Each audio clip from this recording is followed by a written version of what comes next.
Atención que el Señor ha dispuesto que leamos Deuteronomio.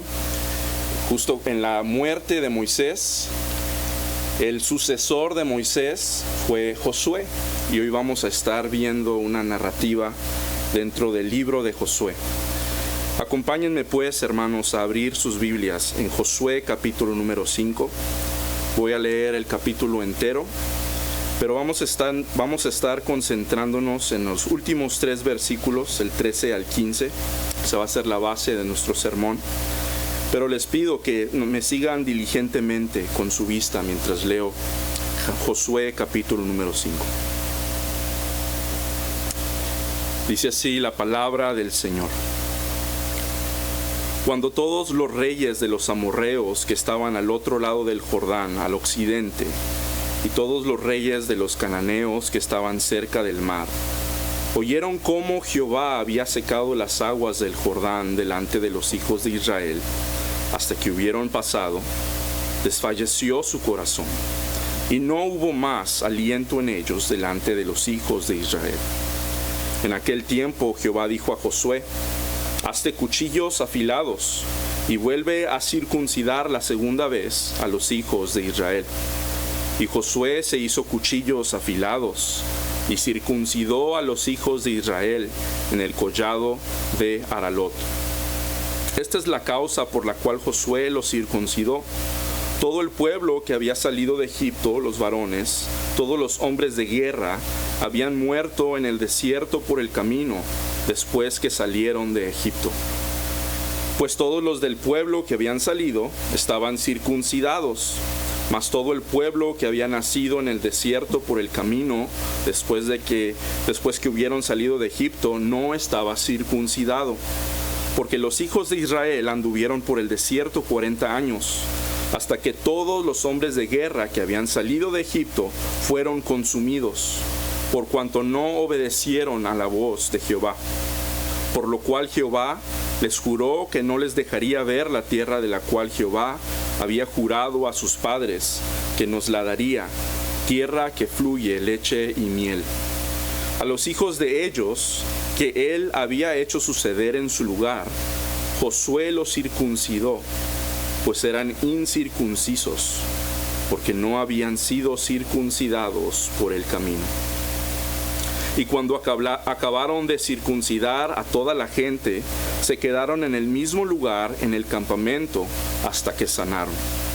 Y Jehová dijo a Josué: hoy he quitado de vosotros el oprobio de Egipto, por lo cual el nombre de aquel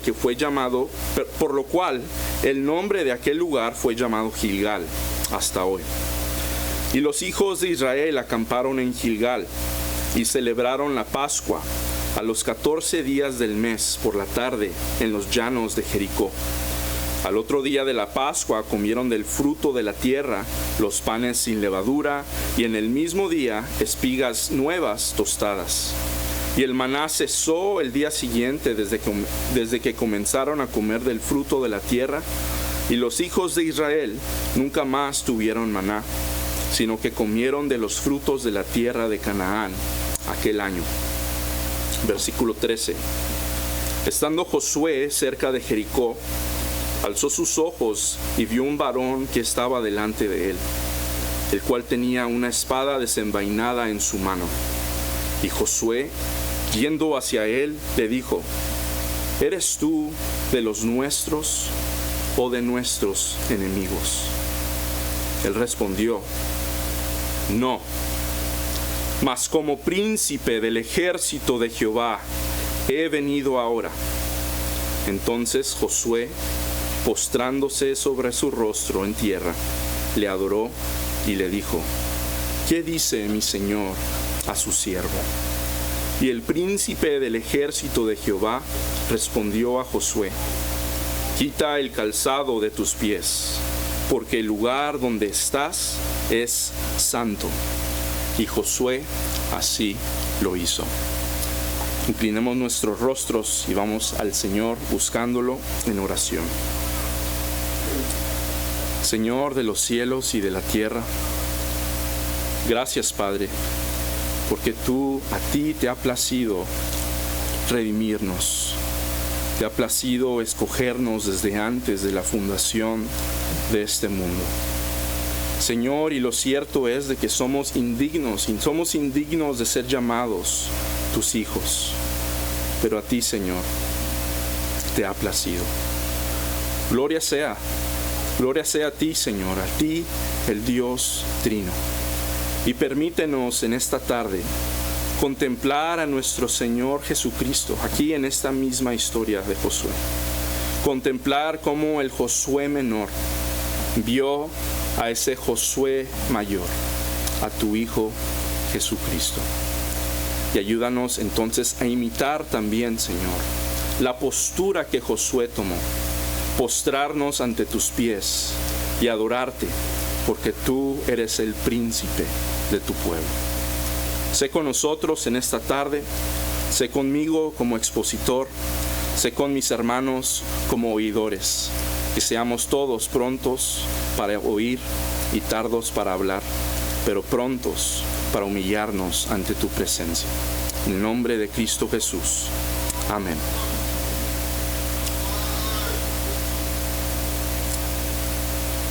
Soy el amo de mi destino. Soy el capitán de mi alma.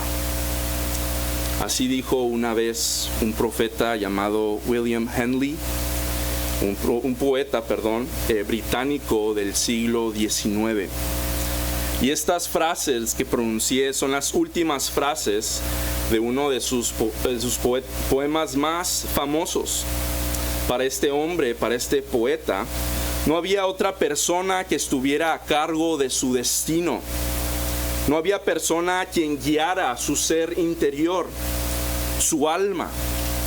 Era él y solamente él. Tristemente podemos ver cómo resultó la vida de este poeta. El supuesto dominio de su propio destino lo llevó a caer de un vagón de un tren, falleciendo posteriormente a sus 53 años. La capitanía de su propia alma lo condujo a una agonía eterna en los ardientes pozos del infierno. En este mismo poema, este hombre daba gracias. Él decía gracias a cualquier Dios, cualquiera que fuera, por haberle dado su alma inconquistable. William Henley creía que era su propio capitán. Querido hermano y hermana, amigo y amiga, te hago la pregunta hoy: ¿quién es tu capitán? Puede que mires a tu vida y reflexiones sobre las grandes responsabilidades que descansan sobre tus hombros. Tal vez tienes una familia a la cual debas proveer, a la cual debas guiar en piedad y santidad. Tal vez usted es una madre que tiene que mantener su hogar en orden y tiene la responsabilidad de disciplinar a sus hijos y de guiarlos por el camino del Señor. O tal vez usted es un joven adulto que aún no sabe qué hacer con su vida. Ya sea que tú te encuentres confundido o frustrado o simplemente indiferente respecto a tu vida actual o futura, te pregunto nuevamente: ¿quién es tu capitán? ¿Quién es el que te está dando órdenes sobre lo que debes hacer y cómo debes hacerlo? Hoy, como saben, estaremos profundizando en esta narrativa muy breve de Josué capítulo número 5. Y el libro de Josué es un libro precioso, magnífico. Es el libro de Josué, muchos lo ilustran como el reflejo del descanso eterno que los cristianos tendrán en la gloria. Pero yo creo que más adecuadamente uno debe de verlo como el reflejo de la inauguración a una nueva vida que se encuentra en Cristo Jesús. Ahora vemos la tensión, vemos que Israel en el Antiguo Testamento finalmente habían llegado a la tierra prometida, pero que aún tenían que ir a batalla para poder conquistar dicha tierra. Es decir, era una realidad para ellos la tierra, pero aún tenían que trabajar para poder obtenerla. Y hoy día, la iglesia del Señor Jesucristo tiene la realidad de la salvación en Cristo Jesús, pero nos encontramos aquí en la tierra. Es una realidad, pero no todavía una realidad completa, puesto que seguimos peleando, luchando contra nuestros propios pecados, ganando almas para el Señor, etc. Mientras Israel, la iglesia veterotestamentaria del Antiguo Testamento, se preparaba para comenzar la conquista de Canaán, tenían un capitán que los guiaba, así como el pueblo de Dios hoy en aquel entonces tenía un capitán. Nosotros como pueblo de Dios en el 2025 también tenemos un capitán. Incluso es el mismo capitán que tenían ellos, Cristo Jesús. Y llévense esto, si algo se van a llevar el día de hoy, llévense esto, que usted, al ver a Cristo como el capitán, esto lo debe llevar a adorarle, a servirle y a obedecerle. Ver a Cristo como el capitán de su vida debe llevarlo a adorarle, servirle y obedecerle.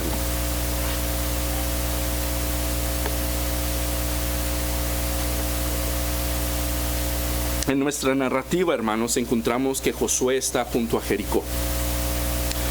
No sabemos exactamente qué tan lejos estaba de esta ciudad, pero sí sabemos de que estaba relativamente cerca, porque la palabra que se usa para describir su posición en relación con Jericó era una de proximidad. Así que Josué estaba muy cerca, probablemente a las faldas de Jericó. Y podemos preguntarnos, ¿por qué estaba Josué cerca de Jericó? Bueno, para poder responder por qué, debemos dar un paso hacia atrás y observar los acontecimientos, el contexto del por qué llevaron a Josué a esta escena. Espero, hermanos, que hayan tenido la posibilidad o la oportunidad, de leer el libro de Josué. Es un excelente libro, de mis favoritos de la Biblia. Y si lo han leído, esto les va a ayudar a entender el contexto de esta historia. Recordarán que el pueblo de Israel había estado vagando por el desierto por 40 años. Y previo a eso, el pueblo de Israel había sido esclavos, oprimidos por 400 años en la tierra de Egipto. Ahí en el versículo número 6 nos dice todo esto. Y finalmente, después de 400 años de esclavitud y 40 años de estar divagando por el desierto, el pueblo de Israel finalmente llegó a la tierra que se le prometió, como bien nos dijo el pastor Billy, que se les prometió a ellos allá por medio de Abraham en Génesis capítulo número 15. Miles de años habían pasado y finalmente la promesa se estaba cumpliendo. Estaban siendo introducidos a la tierra prometida. Y ahora Israel acamparía justo al lado de 12 piedras que fueron erigidas en Gilgal para prepararse para la conquista de distintas ciudades en la tierra prometida.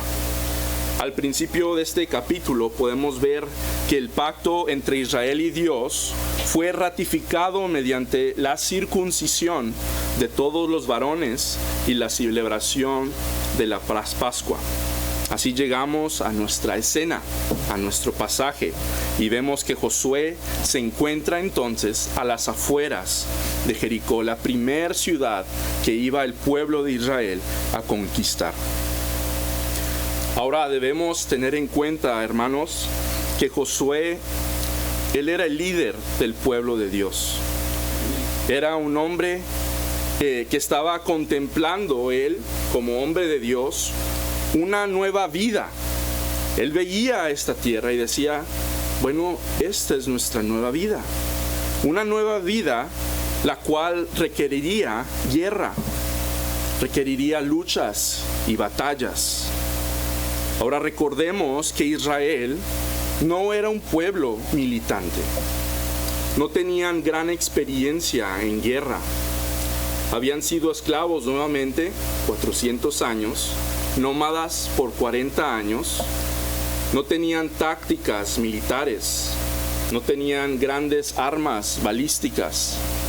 Eran un pueblo débil, se podría decir.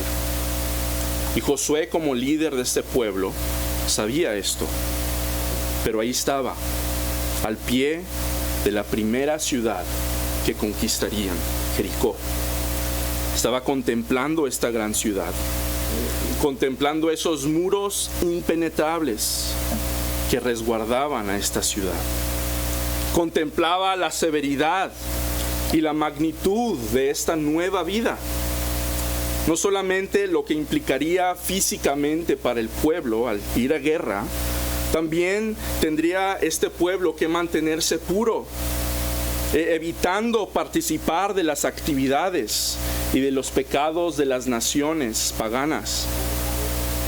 La tierra esta a la que iban a conquistar estaba infestada de pecados atroces.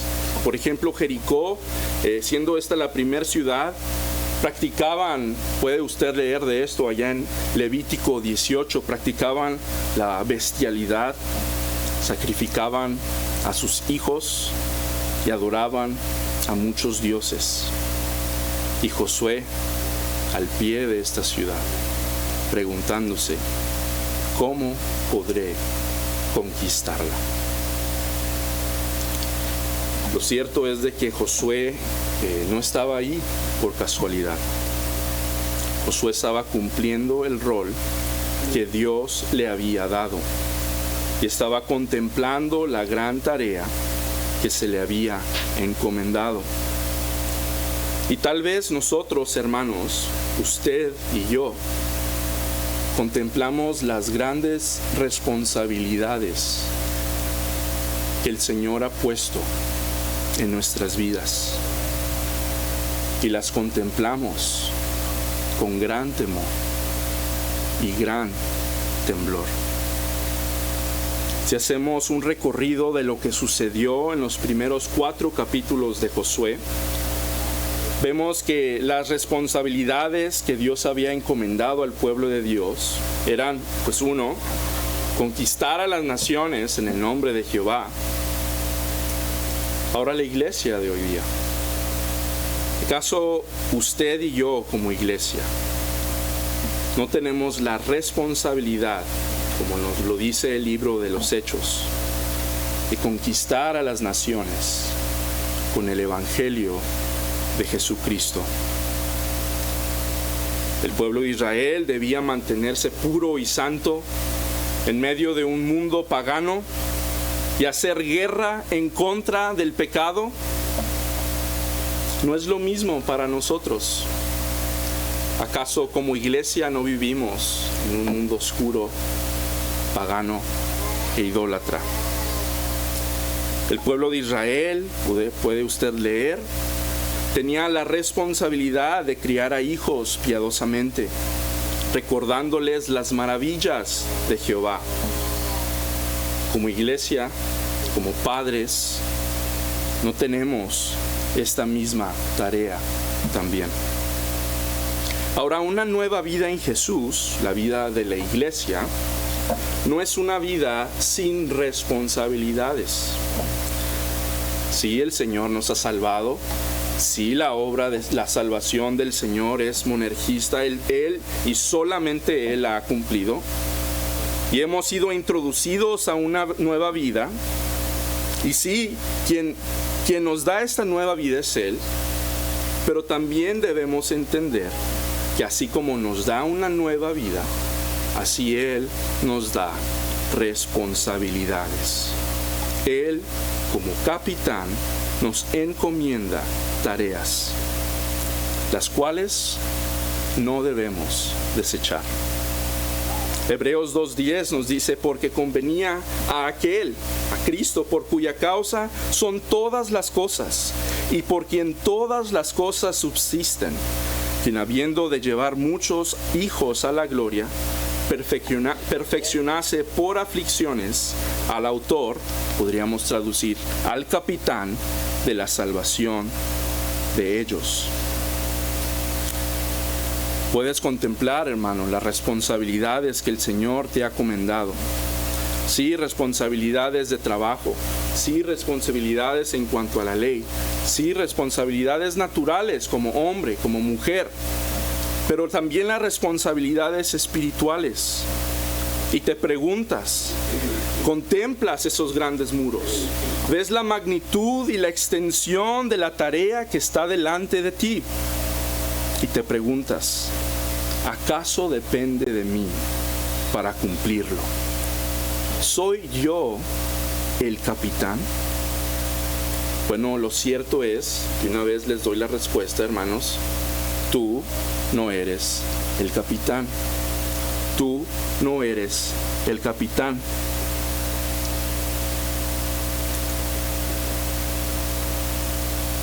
Josué bien pudo haberse autoadjudicado el rol de capitán, que él había sido puesto como tal. Pero él alzó sus ojos y él vio al verdadero capitán. A medida que avanzamos en nuestra narrativa, vemos que Josué no solo contempló la ciudad, sino también vio a un hombre que estaba frente a él. Nuestro texto ahí nos dice estando Josué cerca de Jericó, alzó sus ojos y vio un varón que estaba delante de él, el cual tenía una espada desenvainada en su mano. Niños y niñas, imagínense la escena que debió de haber, la escena en la cual Josué estaba. Imagínense que ustedes van por el campo y de repente ven a un hombre frente de ustedes con una espada desenvainada, con una espada en su mano.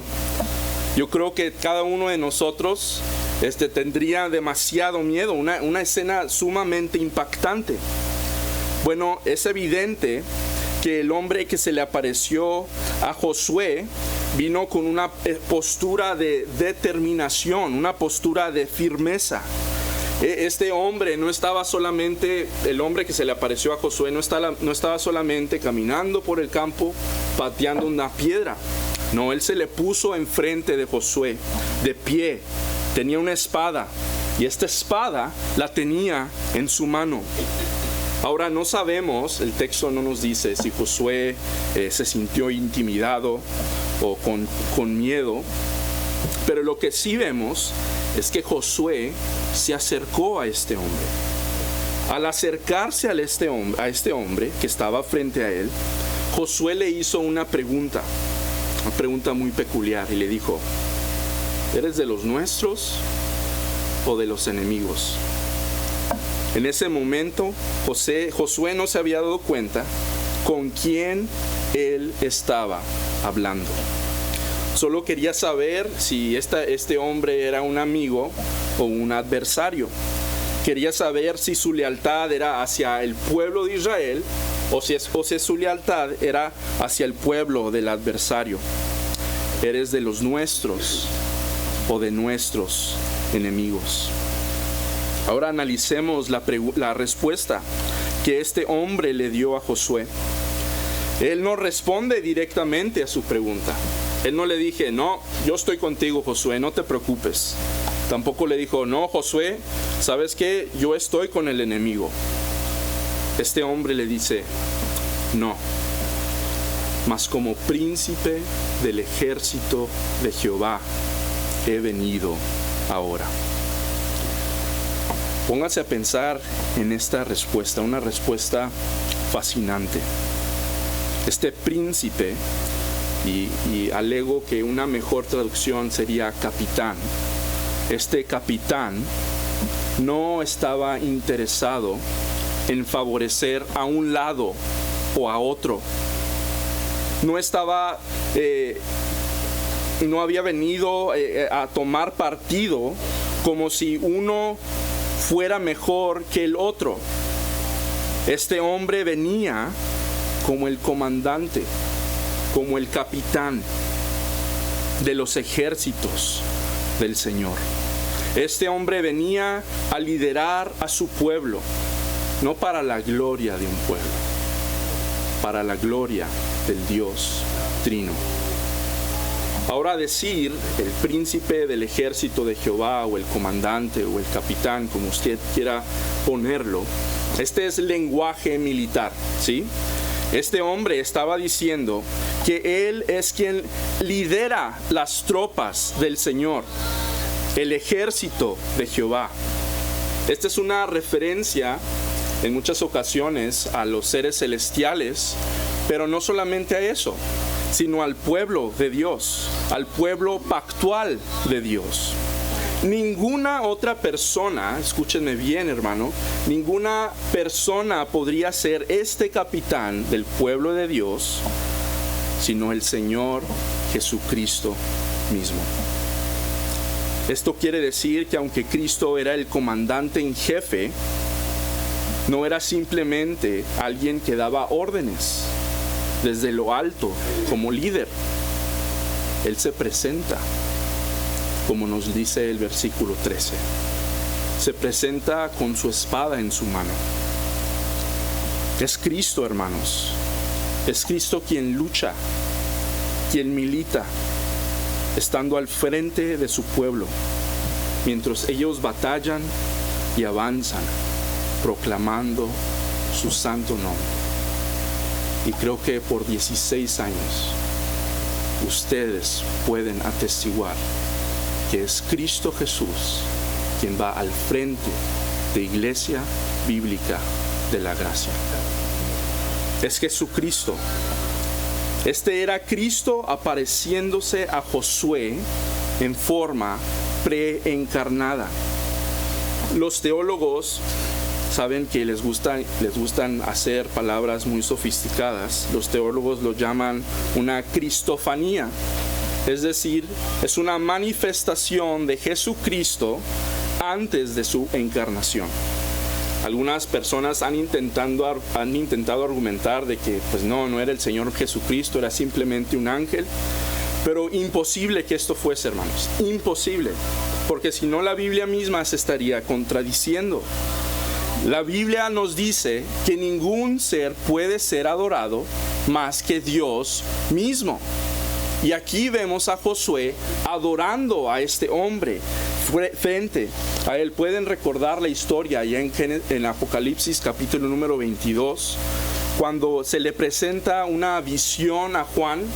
Y Juan, viendo la nueva Jerusalén y la gloria del Señor, él se postra ante el ángel que le había dado esta revelación. Y el ángel dice, no, a mí no me adoras. Y le dio el imperativo, adora a Dios, adora a Dios.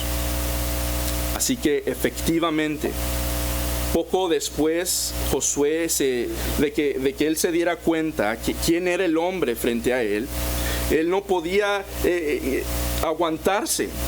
Esta persona no podía ser otro sino el Hijo de Dios, haciéndose visible a Josué justo antes de que conquistar la tierra, la ciudad de Jericó. ¿Te puedes imaginar, hermanos, lo que sintió Josué en ese momento? Imaginar el peso que cayó sobre él al darse cuenta que la persona frente a él era el mismísimo Dios. Todo lo que había escuchado fuera por medio de Dios directamente. por medio de Moisés indirectamente, o de otra persona. Todo lo que había escuchado estaba frente a él. No era un sueño, no era una visión interna, no era una alucinación. Josué podía ver físicamente a Cristo frente a él. El lenguaje que se emplea en el versículo 13 es muy específico y es muy físico. Dice que Josué, alzó sus ojos y miró. Y también dice que él fue hacia él. De hecho, se podría traducir como él se acercó a él. Josué se acercó a él. Y mientras Josué contemplaba a este hombre, se dio cuenta que era Cristo que estaba al mando de su pueblo. No era Josué, no era Israel como nación, era únicamente el capitán de su pueblo, Cristo Jesús. Él es el capitán. Él es el comandante. Él es quien dirige. Él es quien se presenta con una espada en la mano, listo para la conquista del pecado, de las naciones, del enemigo. Cuán maravilloso fue para Josué contemplar a Cristo Jesús.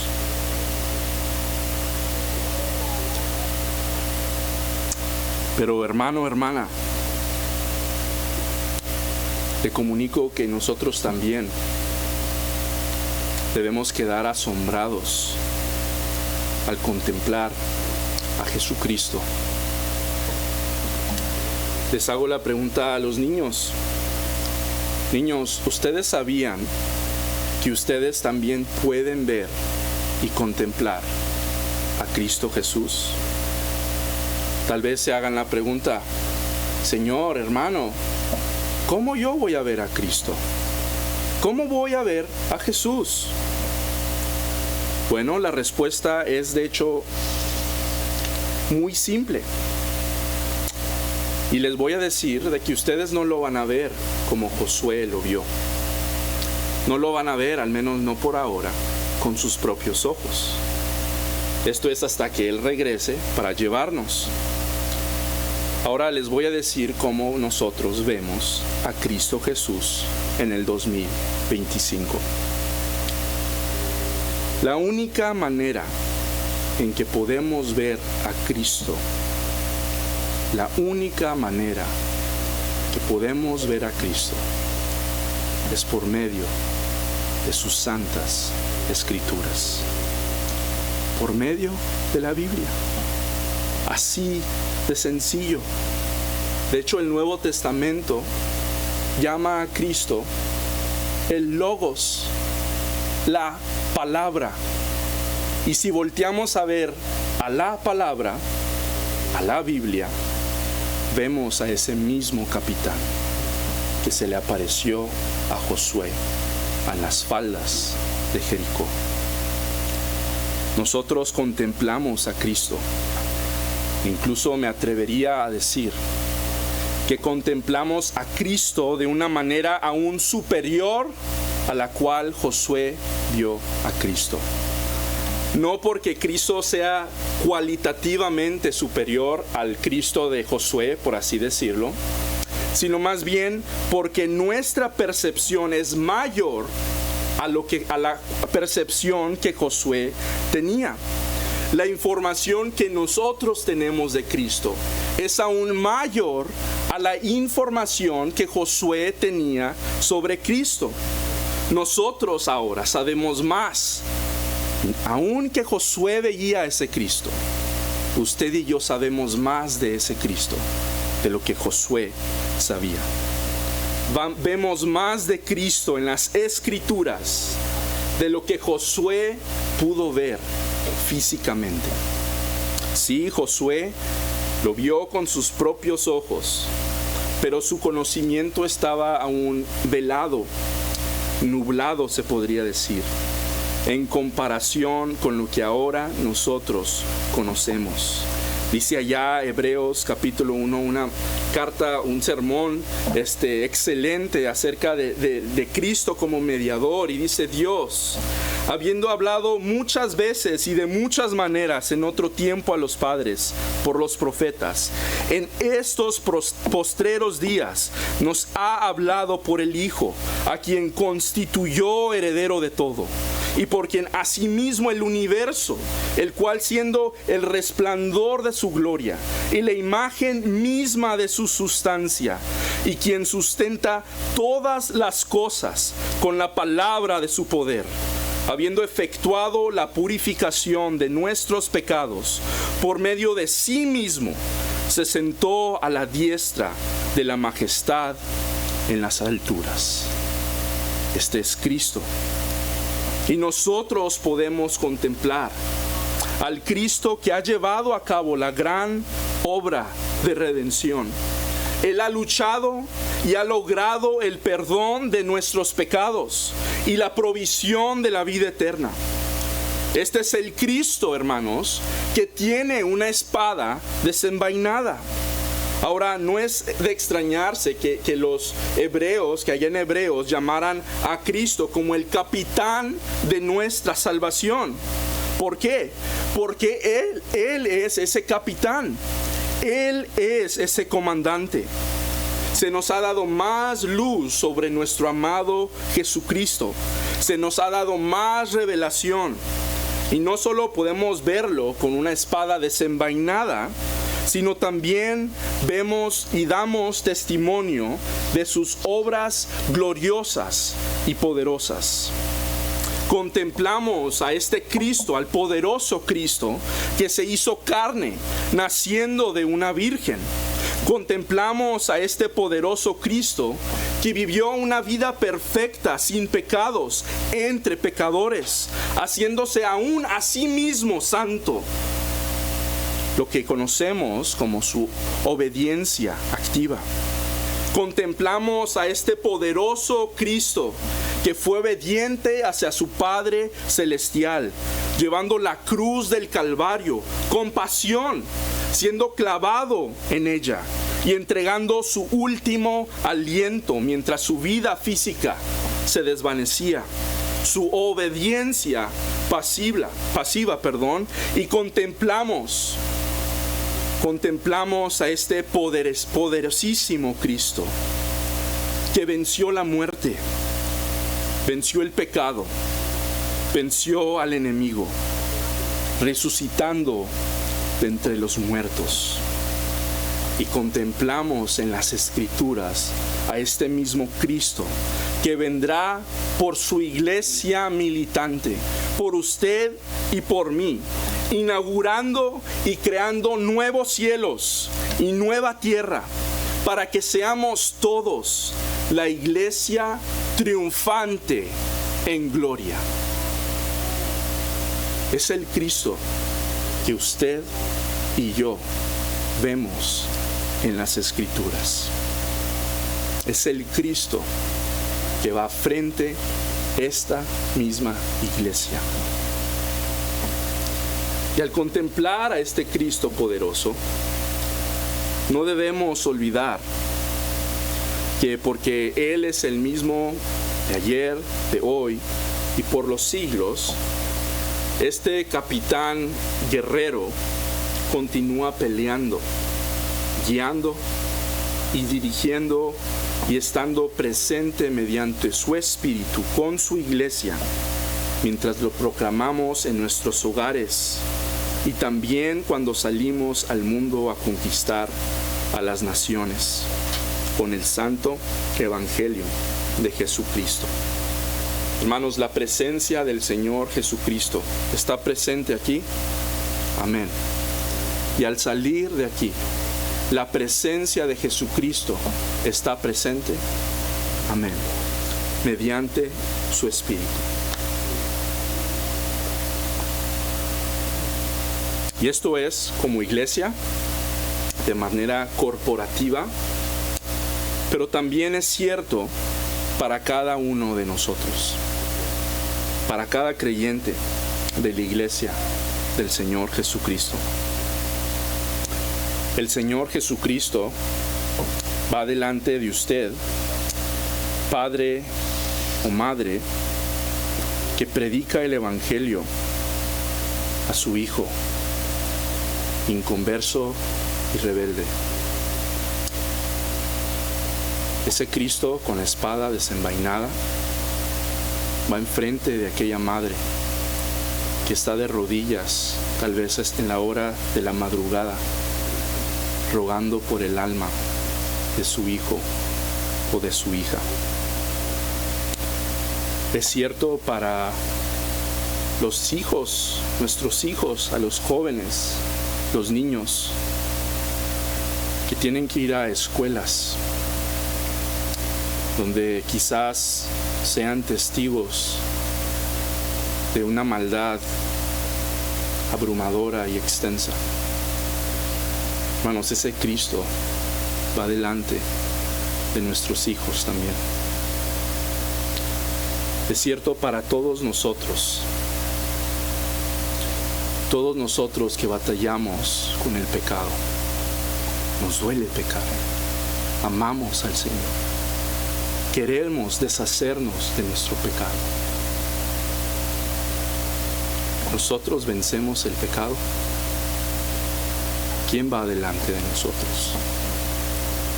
Es el Cristo con una espada desenvainada, venciendo al maligno, venciendo al adversario. Cristo, el capitán. Debemos tener constantemente en nuestra mente que no tenemos un Cristo débil, insignificante. Tenemos un guerrero poderoso que tiene su espada en su diestra. No tenemos un capitán flaco, no tenemos un capitán frágil. Tenemos uno que ha peleado y ha vencido a la muerte, ha vencido el pecado, ha vencido al enemigo.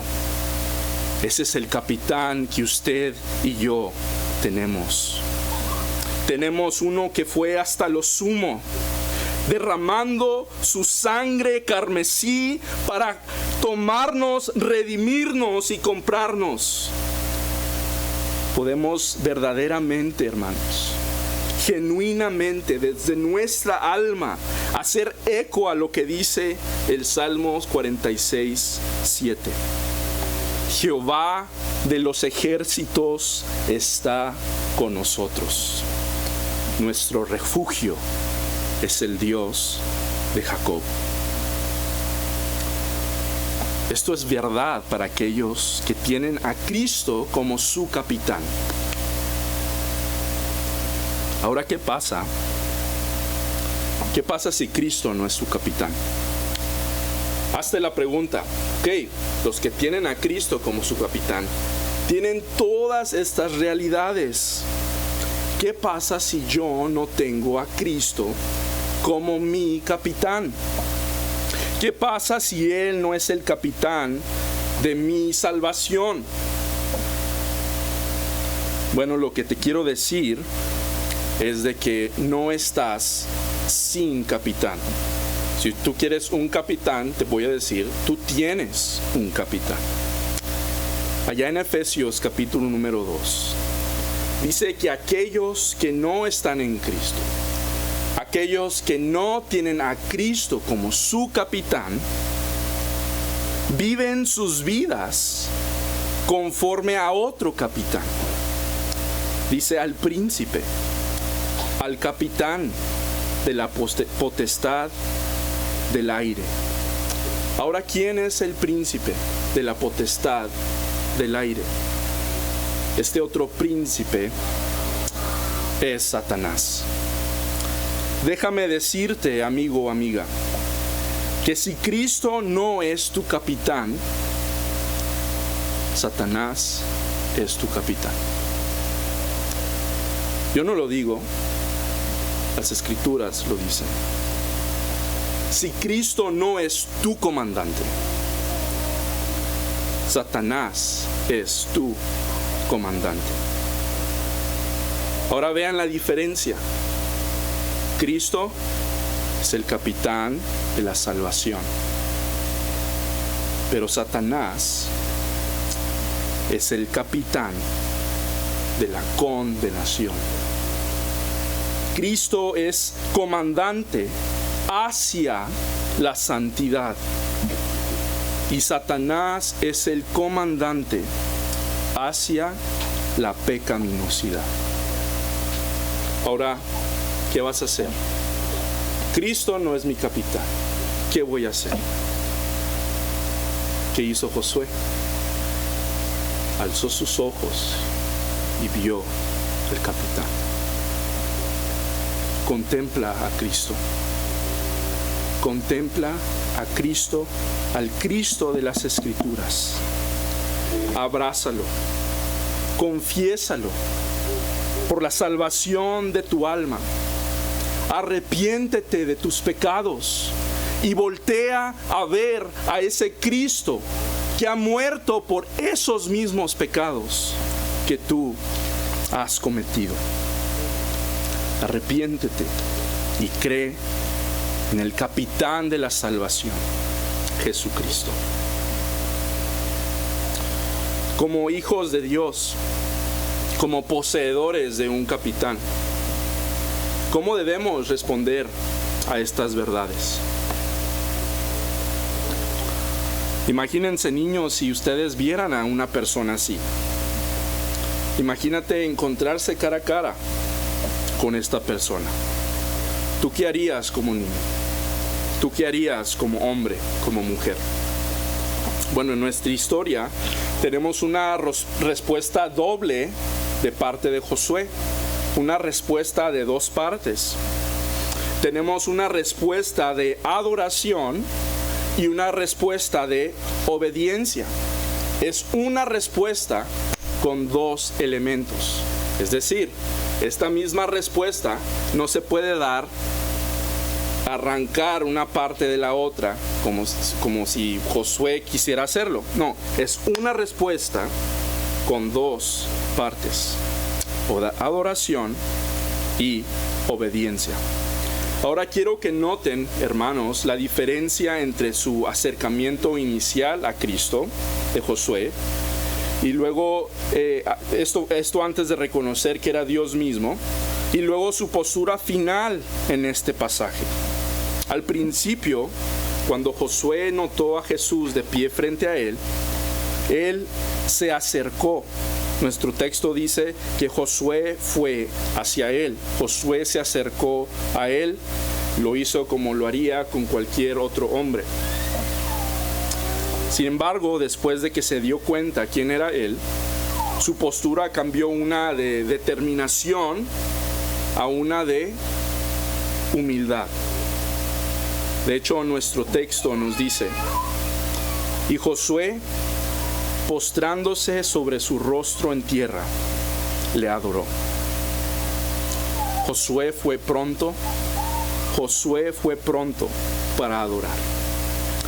En ese mismo momento, Josué cayó sobre su rostro para adorar al Señor Jesucristo.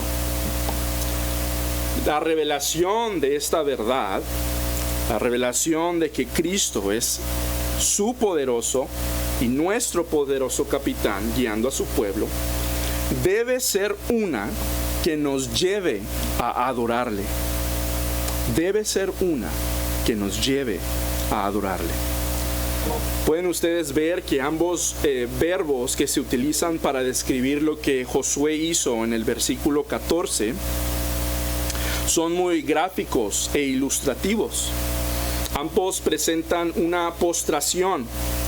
El primero de estos verbos, otra vez en el versículo 14, literalmente significa yacer plano en el suelo, con el rostro hacia abajo.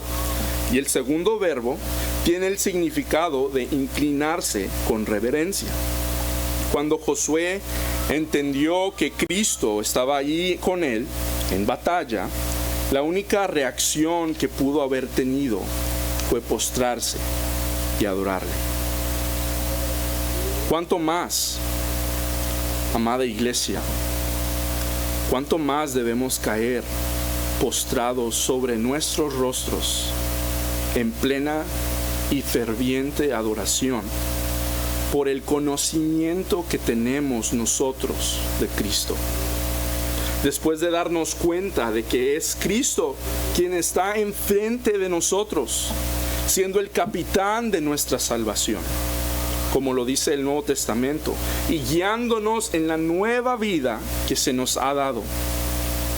Tenemos esa revelación. No debemos entonces adorarlo. ¿Cómo no hemos de adorarlo? Por dirigir soberanamente cada aspecto de nuestras vidas. Él estando entre su pueblo como el guerrero omnipotente, también debe llevarnos a una postura de reverencia. Josué no solo adoró a Cristo por lo que había aprendido de Él o comprendido de Él, también lo adoró porque estaba en su presencia. ¿Sí? Solamente lo adoró porque hubo una revelación de Cristo, sino que lo adoró porque estaba en su mismísima presencia. Vemos que el Señor le dijo a Josué que se quitara su calzado, sus sandalias. ¿Por qué? Porque el lugar en el que estaba era santo. A una parte de su gran obra, la obra del Señor Jesucristo, y a una parte de que Él continúa batallando mientras guía a su pueblo, al pueblo de Dios, Cristo en sí mismo es santo y es digno de ser adorado. Incluso si no hubiese, lo digo con mucho cuidado, incluso si no hubiese cumplido o hecho la obra de redención, ya que Cristo es la segunda persona de la Trinidad, Él en sí mismo es digno de ser adorado. Cristo no declaró la tierra santa únicamente porque era la tierra prometida, la tierra que Él prometió a Abraham. Él declaró esta tierra santa porque Él mismo, la segunda persona de la Trinidad, estaba allí presente. Un teólogo alemán lo expresó de esta manera: así como el monte Sinaí fue llamado el monte santo de Moisés, no por otra razón que por la palabra de Dios y porque Dios, quien es digno de ser adorado, se apareció allí, así también el campo de Jericó se llama santo, porque el Señor se apareció allí y prometió tantas victorias nobles. Él era digno de adoración y alabanza, porque la presencia de Dios había santificado el lugar, ya que Él estaba con él cuando se le apareció. Y dice, debemos adorar al Señor y siempre pensar humildemente sobre nosotros mismos, pero grandemente sobre su bondad. Y esto en todo lugar y en todo momento. Como lo dijo un buen amigo sobre esta historia, esta era la zarza ardiendo de Josué. El lugar en donde estaba es santo, era santo porque Dios mismo estaba allí. Y así nosotros, ahorita mismo, el Señor está presente. Cuando nos vamos de aquí, el Señor está presente. Cualquier lugar, en cualquier lugar, nosotros debemos adorar al Señor. La mujer samaritana una vez le preguntó a Cristo allá en Juan capítulo número 4, Señor, ¿dónde debemos adorar? ¿En aquel monte en Jerusalén o en este otro? Y le dijo Jesús a la mujer samaritana, de cierto te digo, que llegará el tiempo, llegará el momento, donde el Señor buscará adoradores que adoran en espíritu y en verdad. No importa el lugar. Si somos el pueblo de Dios, sabemos de que Dios está presente y que nosotros debemos adorarle. Hago la pregunta: ¿estás adorando a Dios en este mismo momento? ¿Estás inclinándote en reverencia mientras Cristo se revela a través de su palabra? Mientras aprendes cómo Él es nuestro capitán. ¿Estás adorando a Cristo en este momento? Ahora Carlos Spurgeon dice esto: la adoración es la más alta elevación del espíritu y sin embargo la más baja postración del alma. Así que inclinémonos ante el Señor. En este momento, mientras escucha este sermón, inclínese ante el Señor de los ejércitos. Y además de su adoración, vemos la otra parte de la respuesta. Vemos que Josué tenía y actuaba con una postura de servidumbre y de obediencia. Josué estaba deseoso de servir a su capitán. Josué era ferviente en obedecerle. Tanto es así que él no esperó a que Cristo le dijera qué hacer. Él demuestra su prontitud, su entusiasmo al preguntarle a Cristo: ¿qué dice mi Señor a su siervo? En otras palabras, ¿qué tengo que hacer yo? Después de haber adorado a su Señor, después de haberse postrado sobre su rostro, Josué le pregunta: ¿qué quieres que haga? Vemos que lo que va de la mano de la adoración es la obediencia.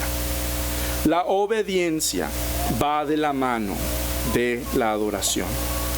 Lo vemos claramente en la vida de Josué, lo vemos a lo largo de su vida, y me pregunto, y hazte tú la misma pregunta: ¿lo ves tú en tu vida? ¿Ves en tu vida la característica de adoración que conlleva la obediencia? Josué fue de hecho obediente en el contexto inmediato. En estos mismos versículos vemos de que el Señor le dijo: quita el calzado. Inmediatamente Josué quitó el calzado. Obediente en el contexto inmediato. Pero toda la vida de Josué es caracterizada por una obediencia firme, ferviente y fiel a su Señor. Es evidente también en el mismo pasaje que sigue en Josué capítulo 6. Este mismo capitán, el Señor Jesús, le dice a Josué lo que debía decirle al pueblo de Dios y lo que ellos tenían que hacer para conquistar la ciudad de Jericó. Y aunque tan inexplicable como pudo haber sido marchar alrededor de una ciudad 13 veces a lo largo de 7 días, Josué hizo lo que se le dijo.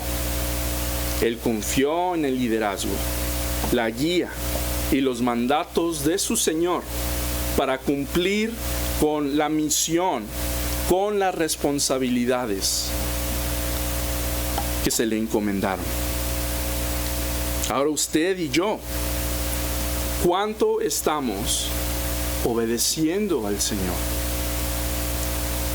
¿Cuánto estamos yendo a las Escrituras para encontrar sus mandatos ahí?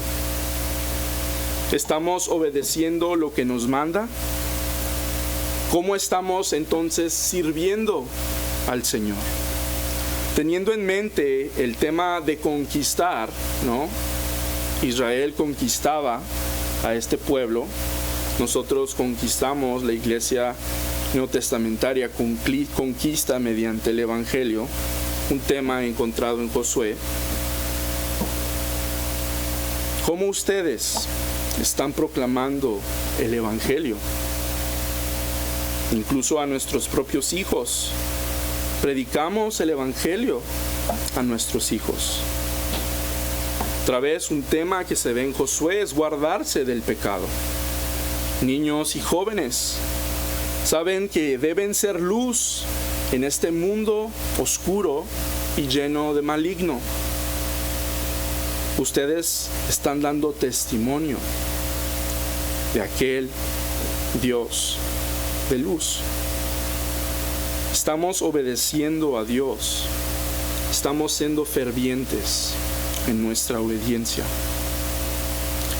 Imagínense perdonen la expresión, lo ridículo y contradictorio tener y decir que tenemos a un capitán todopoderoso, a un jefe que ve absolutamente todas nuestras acciones y luego no hacer lo que Él nos manda. Ilógico. ¿Cómo vamos a decir que tenemos un capitán todopoderoso y no obedecemos a lo que Él nos dice?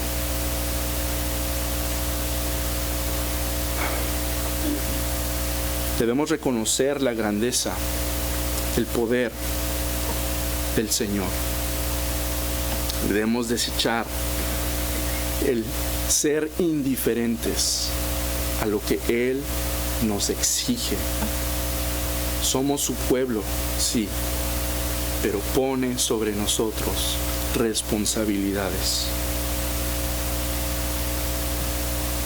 Permítanme decirles, como bien usted mismo puede concluir, que no somos dueños de nuestro destino. No somos los capitanes de nuestras almas. Como creyentes, Cristo es nuestro comandante. Como iglesia, Cristo es nuestro capitán. Y no debemos olvidar que así como Josué y el pueblo de Israel contemplaron la ciudad de Jericó, nosotros también debemos contemplar el mundo oscuro que nos rodea, el pecado en nosotros y el deber que tenemos por delante. Pero también y soberanamente debemos contemplar a nuestro poderoso capitán, Jesucristo, mientras Él nos guía y lucha por nosotros, por amor a su santo nombre. Y mientras Él nos guía, debemos adorarle, debemos postrarnos y servirle, y debemos obedecerle. Y todo para la gloria del Dios Trino. Amén. Señor bendito, gracias por presentarnos a tu Hijo Jesucristo, el autor y consumador de nuestra fe. Gracias, Señor, porque nosotros mismos no somos los capitanes de nuestro destino ni de nuestra alma, sino que hubo uno que lo dio todo para redimirnos y hacernos su mismo pueblo. Gracias, Señor, porque tenemos a un Cristo que ha vencido el pecado, la muerte y el enemigo, y que ha conquistado, Señor, con su bendito evangelio, personas de toda lengua, de toda tribu y de toda nación, incluyéndonos a nosotros.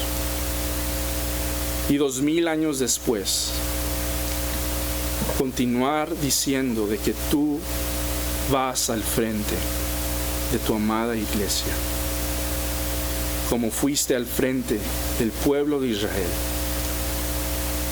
sigues al frente de tu iglesia hoy día. Alabado seas hoy y siempre. En el nombre de Jesús. Amén.